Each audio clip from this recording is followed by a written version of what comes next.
քվեն տալով ընդդիմադիր դաշտին իշխանազրկեն քաղաքացիական պայմանագրին։ Իսկ մյուս ընդդիմադիր տեխնադրի հայտարարությանը սպասում ենք, լսենք, հետո նոր կհասկանանք։ Կամ կարծիք, որ ամեն դեպքում պարոն Գրիգորյանը չի գնա համագործակցության դեպքում ստացվի քաղաքական պայմանագրին ովքեր իշխանությունից Գյումրիում։ Ինչ է տեղադրել։ Ես չգիտեմ այդ կարծիքները որտեղից են, կլինի հայտարարություն, մենք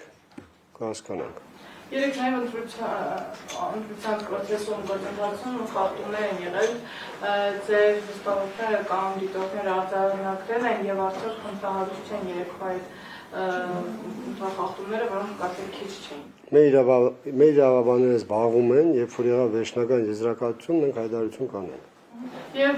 քարոզարշավի օրերին էլ ձեր գրասենյակ էին ներխուժել, այդ բոլոր գործերի հետ կապված, որոնք հակակոռուպցիոն կոմիտեին հասել կա, որևէ հարմարություն։ Նորից իրավաբանները զբաղվում են, նորից վերջնական արդյունք այսպայն չունենք, դա ամբողջացնելով նաև այդ ժամանակ ունենանք հայտարարություն։ Ես ավելացնեմ նաև, որ քաղաքացիների մոտ է կասկած, թե ինչպես ստացվեց, որ 47,000 քվեարկող եղավ, եւ ինչպես ստացվեց, որ յուրաքանչյուր թաղամաս մտնելուց ամեն 10-ից ամենաշատի 2-ն են ասել, որ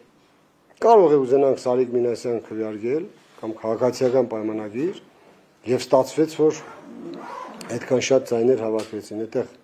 մեծ կասկածի տեղիքներ կան եւ փորձելու ենք հասկանալ ինչումներ բանը։ Ամեն դեպքում Գյումրեցին հասկացել է, որ ինչ որ բան այն չի։ Որտեվ գետնի վրա մարդ իր հարևանների հետ շփումով, այն մյուսը իր հարևանների հետ շփումով չէր զգացել, որ կարող է այդքան ձայներ ապահովել քաղաքացիական պայմանագիրը։ Եվ ինչպես եք պատկերացնում աշխատանքը նոր ավականու կազմում, նոր